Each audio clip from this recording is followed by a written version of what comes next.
जय श्री कृष्ण मित्रों। भक्तों, अर्जुन ने भगवान श्री कृष्ण से कहा, हे मधुसूदन, आपने चैत्र मास की एकादशी के बारे में विस्तार पूर्वक बतलाया। वैशाख माह में आने वाली एकादशी का क्या नाम है तथा उसकी विधि क्या है? कृपा करके आप मेरी बढ़ती हुई जिज्ञासा को शांत करें।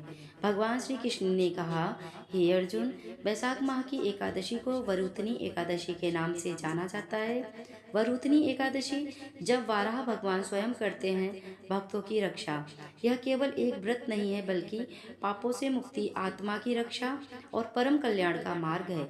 इस दिन भक्तजन भगवान विष्णु के वाराह रूप की विशेष पूजा करते हैं, उस रूप की जिसने धरती को समुद्र की गर्त से निकालकर धर्म की नींव फिर से रखी थी। वरुथनी एकादशी का व्रत करने से मनुष्य को सभी प्रकार के पापों से मुक्ति मिलती है और जीवन में सुख समृद्धि आती है।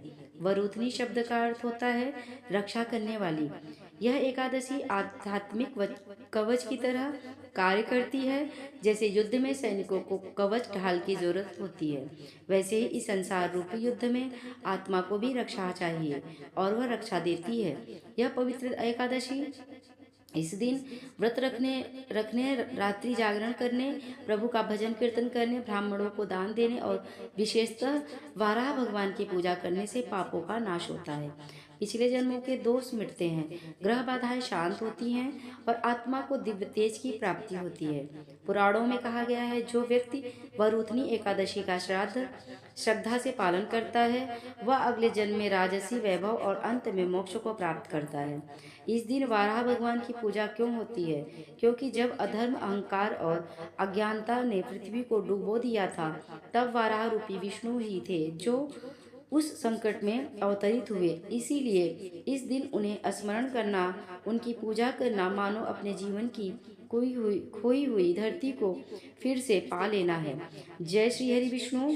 भक्तों, अब हम दो कथाओं का श्रवण करेंगे। पहली वरुथनी एकादशी व्रत कथा और दूसरी भगवान विष्णु के वाराह रूपी अवतार की। भक्तों, आपसे निवेदन है कि आप कथा को श्रद्धा भाव से पूरा अंत तक अवश्य सुने। भगवान विष्णु और एकादशी माता की कृपा हम सभी पर बनी रहे। चलिए कथा को शुरू करते हैं। वरुथनी एकादशी का महत्व श्री कृष्ण द्वारा युधिष्ठिर को बताया गया है। पांडवों ने वनवास के समय युधिष्ठिर ने श्री कृष्ण से एक बार पूछा, हे माधव, कृपया मुझे उस एकादशी के विषय में बताइए जो वैशाख कृष्ण पक्ष में आती है और सब पापों का नाश करती है। श्री कृष्ण मुस्कुराए और बोले, राजन, यह एकादशी वरुथनी एकादशी के नाम से जानी जाती है। वरुथनी का अर्थ है रक्षा करने वाली। यह व्रत मनुष्य को पापों से, बुरे कर्मों से और पूर्व जन्म के दुख से रक्षा करता है। यह दरिद्र को धनवान बनाता है, अपाहिज को चलने योग्य बनाता है, दुखी को सुख देता है और पापी को भी मोक्ष प्रदान करता है। श्री कृष्ण ने युधिष्ठिर को एक कथा सुनाई। बहुत प्राचीन काल की बात है, जब सत्य, धर्म और तपस्या ही जीवन के आधार थे, तब इक्ष्वाकु वंश में एक महान राजा मांधाता का जन्म हुआ। राजा मांधाता कोई साधारण शासक नहीं थे, वे परम धर्मात्मा, न्यायप्रिय और त्यागी थे। उनका राज्य धन धान्य से परिपूर्ण था, प्रजा सुखी थी और देवता तक उनकी प्रशंसा करते थे। परंतु जैसे जैसे समय बीता, राजा मांधाता के मन में एक प्रश्न बार बार उठने लगा, क्या यही सब कुछ है? क्या राज, वैभव, कीर्ति ही जीवन का लक्ष्य है? क्या मुझे मोक्ष की ओर नहीं बढ़ना चाहिए? इस विचार ने उन्हें भीतर से झकझोर दिया। उन्होंने राज्य त्यागने का निश्चय किया और राज सिंहासन अपने पुत्र को सौंपकर वन गमन कर लिया। राजा नर्मदा नदी के तट पर पहुंचे, वह स्थान जहाँ ऋषि मुनि भी ध्यान करते थे। वहाँ का वातावरण अत्यंत पवित्र था। वृक्षों की छाया, मंद पवन, बहती हुई नर्मदा की धारा और दूर कहीं मंदिरों में गूंजता शंख, सब कुछ एक तपस्वी को आमंत्रण दे रहा था। वहां उन्होंने एक पैर पर खड़े होकर आंखें मूंद कर भगवान विष्णु का ध्यान प्रारंभ किया। वर्षों बीत गए, धूप, वर्षा, सर्दी, गर्मी सब सहते हुए वे अडिग तपस्या में लीन रहे। उनकी इस भक्ति से इंद्रलोक भी चकित हो उठा।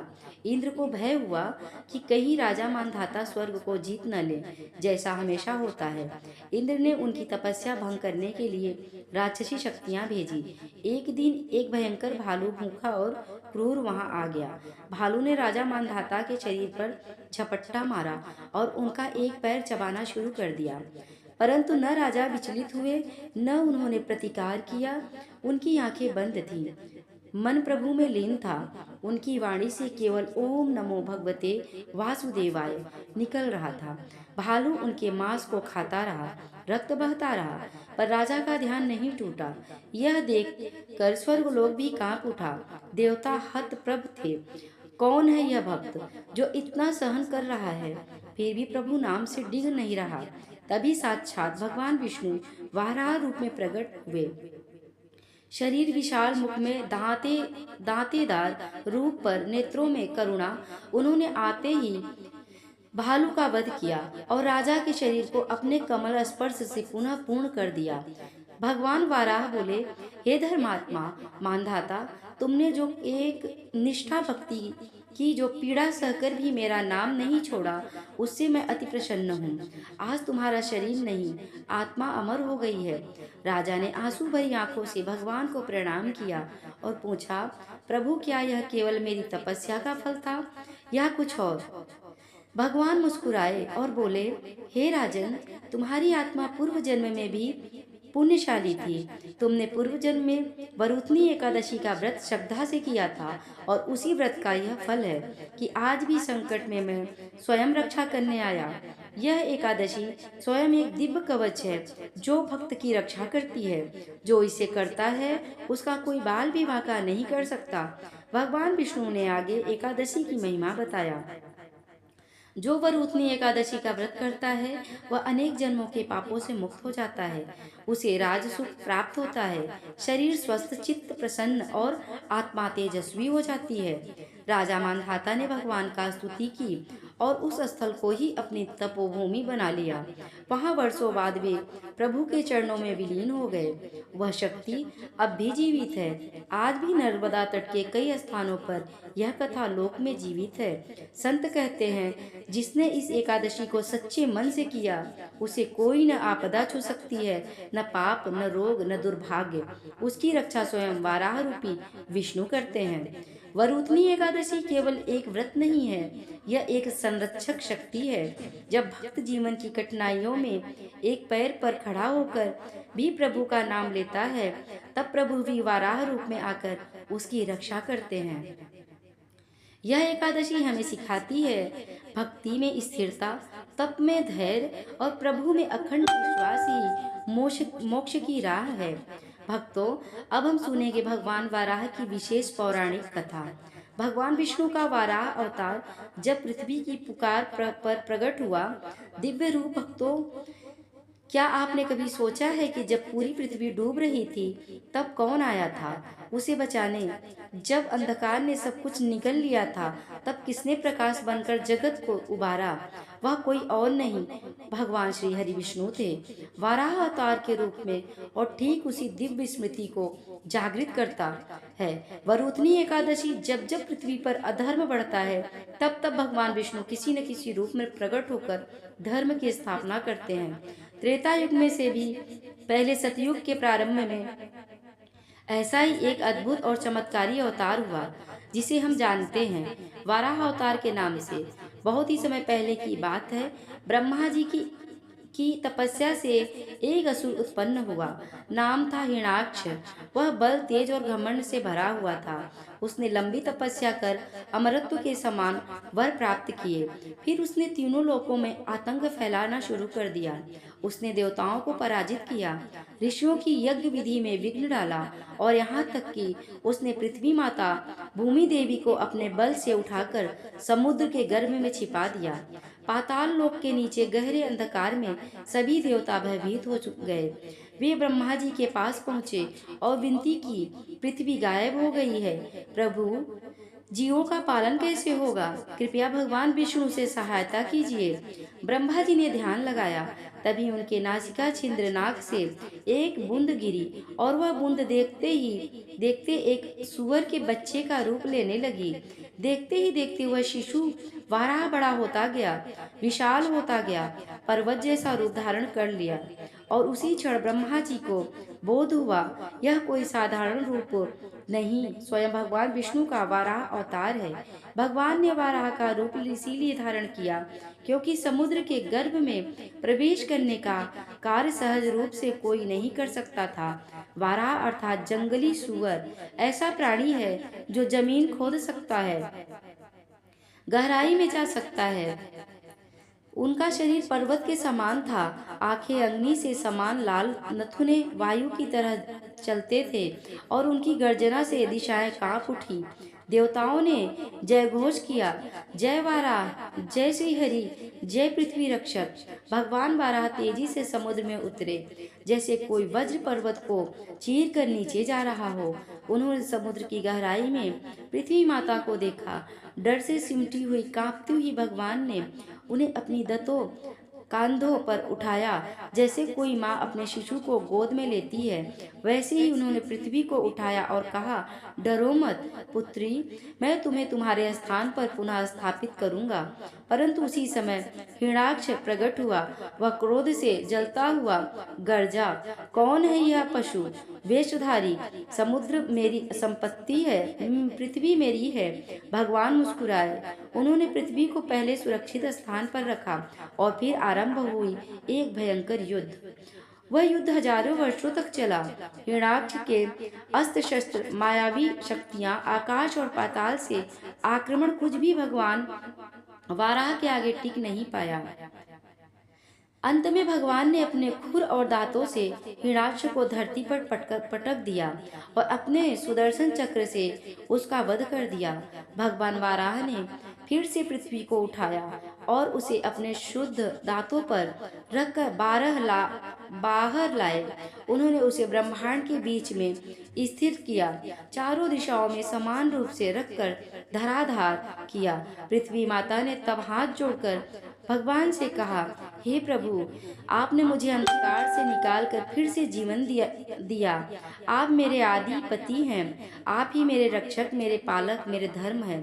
भगवान वाराह अंतर्धान हो गए, लेकिन उनकी यह लीला चिरकाल तक स्मरणीय हो गई। वाराह अवतार का आध्यात्मिक अर्थ पृथ्वी यह हमारी आत्मा है जो अधर्म, पाप और अज्ञानता समुद्र में डूबी रहती है। हिरण्याक्ष यह हमारा अहंकार, लोभ और विकार है जो आत्मा को नीचे खींचता है। भगवान वाराह यह स्वयं श्रीहरि हैं जो हमें उठाकर ज्ञान, भक्ति और धर्म के मार्ग पर लाते हैं। यह व्रत बहुत ही पुण्यमय है।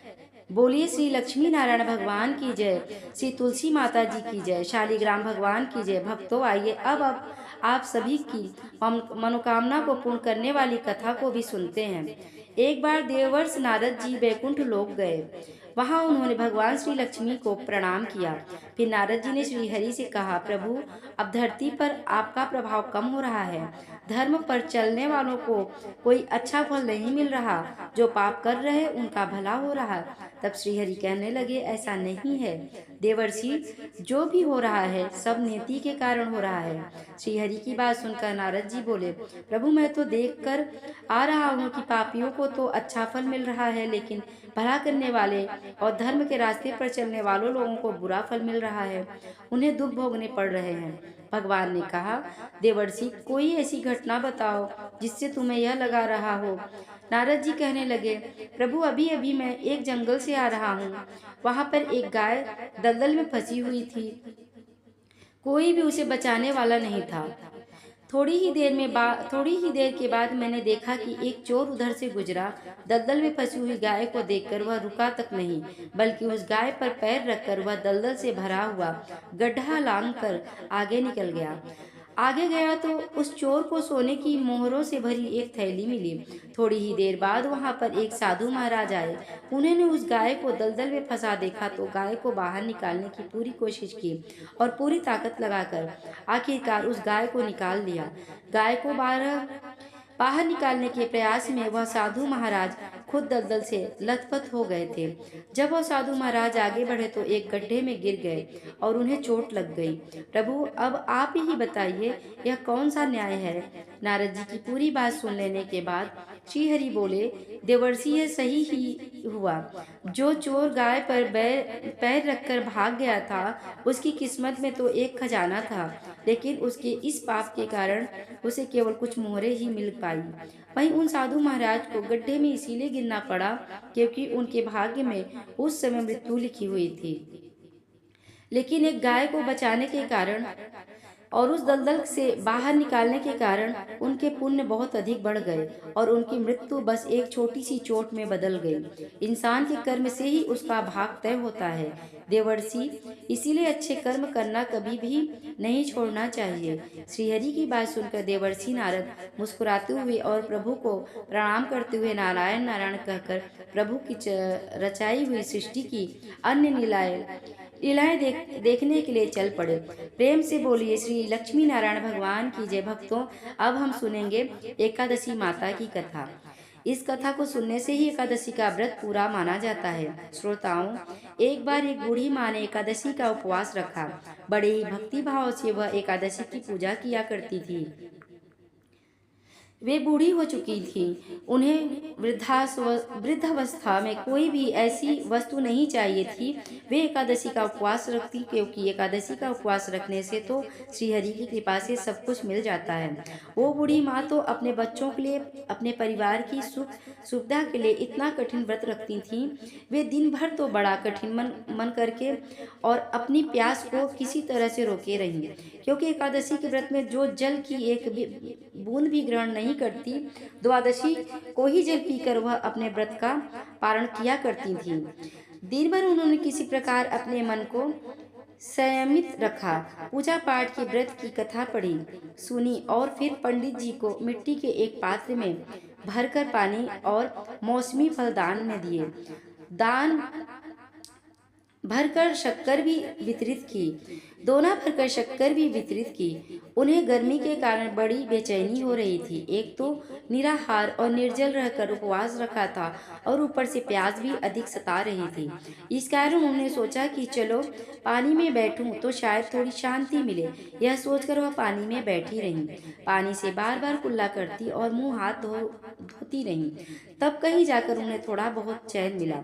एक तो धूप तेज की पड़ रही थी, इस कारण बार बार बूढ़ी माँ का मुंह सूखा जा रहा था। बूढ़ी माँ बड़ी बेचैन हो रही थी। एक तो बुढ़ापा, दूसरा यह भयंकर गर्मी। बुढ़ापे की तो स्थिति ही कुछ ऐसी होती है, बड़ी मुश्किल से धीरज बन पाता है। अब किसी प्रकार रो धोकर दिन कट पाया। अब बूढ़ी माँ के सामने पहाड़ सी लंबी रात थी, जिसका कट पाना बड़ा ही मुश्किल दिखाई दे रहा था। चारपाई पर पड़ी हुई बूढ़ी माँ को किसी प्रकार भी शांति नहीं मिल रही थी। बार बार प्यास के मारे गला सूख रहा था और वे इस प्रकार बेचैन होकर करवटें बदलती जा रही थी। कई बार उठकर वे घर के बाहर जाती, फिर अंदर आ जाती। ना उन्हें घर के अंदर शांति मिल रही थी, ना बाहर।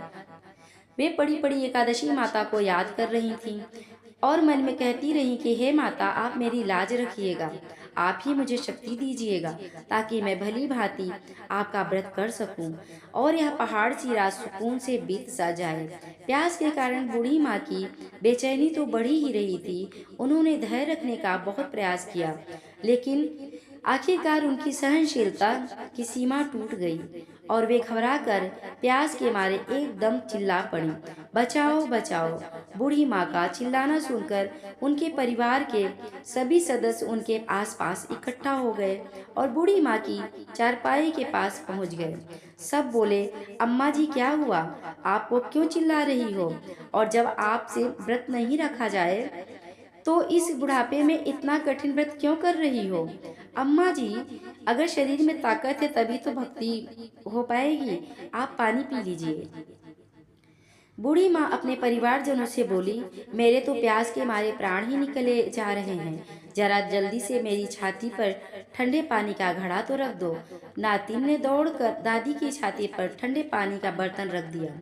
तब कहीं जाकर उन्हें थोड़ा बहुत सुकून मिला, और जब सुकून मिला तो थोड़ी देर के लिए उन्होंने अपनी आंखें बंद कर लीं। इधर एकादशी माता सोचने लगी, ये है तो बूढ़ी माँ, लेकिन बड़े नियम से मेरा व्रत रखती है, चलकर इनकी परीक्षा लेनी चाहिए। ऐसा विचार कर एकादशी माता आधी रात को मुर्गा बनकर कुकड़ुक कू करने लगी। मुर्गे की आवाज़ सुनकर बूढ़ी माँ जल्दी से उठी और बाहर जाकर आसमान की ओर निहारा, लेकिन आसमान में तो कहीं भी उन्हें सुबह का तारा दिखाई ही नहीं दिया। अभी वो सोचने लगी कि फिर यह मुर्गा भला क्यों और कैसे बोल गया। एक तो उन्हें प्यास लग रही थी, अब थोड़ा बहुत उनका मन भी बेचैन होने लगा।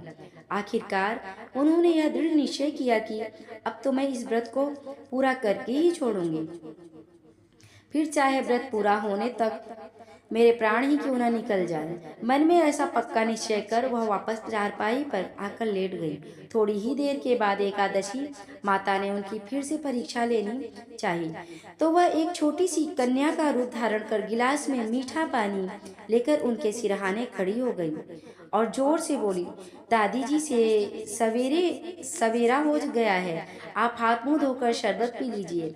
पहले तो शरबत का भरा हुआ गिलास देकर बूढ़ी माँ का मन ललचाने लगा। प्यास के मारे गला जो सूख रहा था, किंतु अचानक उन्हें याद आया कि उनका तो एकादशी का उपवास है। फिर उन्होंने सोचा कि अभी तो मैं किसी भी तरह से यह शरबत नहीं पी सकती, और फिर वे चुपचाप वापस अपनी चारपाई पर लेट गईं। जैसे ही उनकी आंख लगी, तभी उन्हें एहसास हुआ कि मानो किसी ने उन्हें पानी से भरे कुएं में पटक दिया हो। वे बहुत देर तक उस कुएं में हाथ पांव चलाती रहीं, लेकिन इस बीच उन्होंने अपने मुंह में पानी की एक बूंद भी नहीं जाने दी, क्योंकि उनका एकादशी का उपवास जो था, और वे पक्के निश्चय के साथ अपना व्रत पालन करती रहीं। थोड़ी ही देर में उन्हें ऐसा लगा मानो सामने आग जल रही हो। आग के कारण बड़ी भारी गर्मी लगने लगी। प्यास के मारे उनके प्राण निकलने लगे, लेकिन इतना सब होने के बाद भी बूढ़ी माँ ने पानी की एक बूंद भी नहीं पी। वे तो बस चारपाई पर बैठी बैठी एकादशी माता का ध्यान करती रहीं। अब भी सवेरे होने में बस कुछ ही समय है, यह जानकर वे बड़ी तसल्ली के साथ इधर उधर घूमने लगी। एकादशी माता अब तक यह बात अच्छी तरह से समझ गई कि इन बूढ़ी माँ को किसी भी प्रकार से अपने व्रत से नहीं टाला जा सकता। वे उनके सत्य व्रत को भली भांति समझ गई थी। अब सवेरा हो गया तो बूढ़ी माँ ने स्नान किया, भगवान श्री हरि का पूजन किया, फिर एकादशी माता की कथा सुनी, ब्राह्मणों को दक्षिणा देकर भोजन कराया। तब कहीं जाकर उन्होंने जल ग्रहण किया। कन्याओं को भोजन कराने के बाद बूढ़ी माँ ने फिर स्वयं भोजन किया, और उस श्रेष्ठ व्रत के प्रभाव से बूढ़ी अम्मा की आयु में वृद्धि हो गई। उनकी आयु बढ़ गई, उनका घर परिवार हरा भरा हो गया।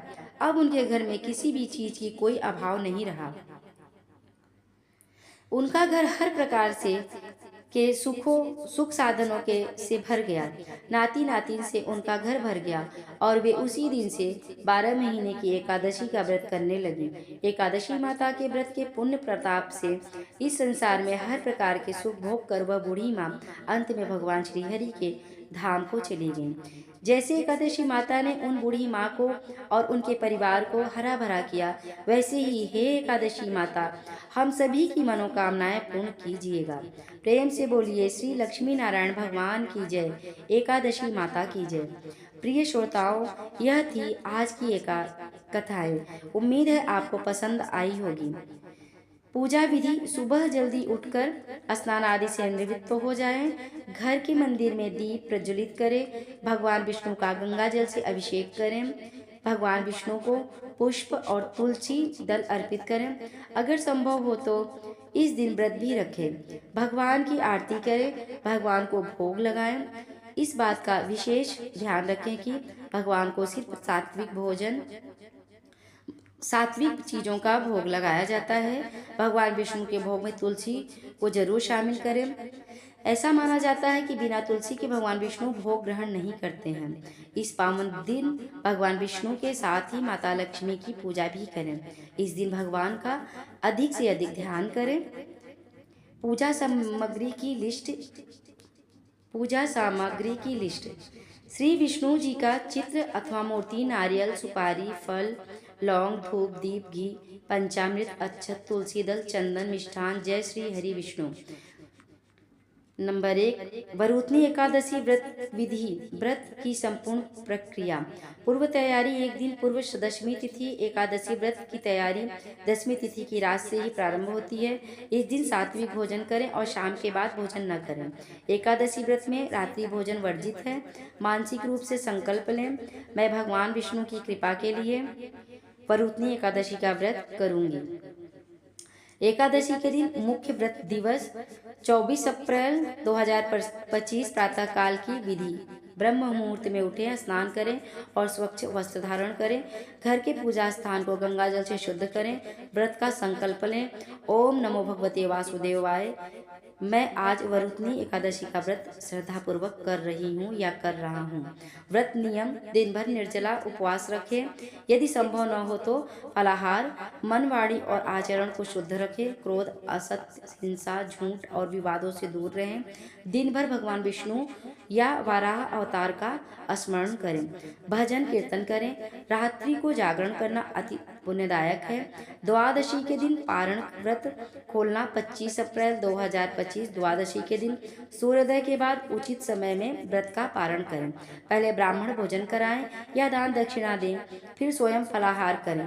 पारण से पहले भूमि को प्रणाम करें और ईश्वर का आभार व्यक्त करें। भगवान वाराह की पूजा विधि: पूजा का समय: वाराह भगवान की पूजा प्रातः काल या संध्या समय करें। पूजन सामग्री: पीला या लाल वस्त्र बिछाकर चित्र या मूर्ति स्थापित करें। अक्षत, फूल, तुलसी दल, धूप, दीप, नैवेद्य, पंचामृत, चंदन, नारियल इत्यादि रखें। पूजा विधि: हाथ जोड़कर वाराह भगवान का ध्यान करें। ओम वाराहाय नमः। हे पृथ्वी उद्धारक प्रभु, मेरी रक्षा करें। गंगा जल से मूर्ति या चित्र का संकल्प पूर्वक अभिषेक करें। पुष्प अर्पण करें। चंदन लगाएं। धूप दीप दिखाएं। पंचामृत से स्नान कराकर जल से शुद्ध करें। तुलसी दल और नैवेद्य अर्पण करें। अंत में वाराह स्तोत्र, विष्णु सहस्त्रनाम या ओम नमो भगवते वासुदेव मंत्र का जप करें। आरती करें और क्षमा याचना करें।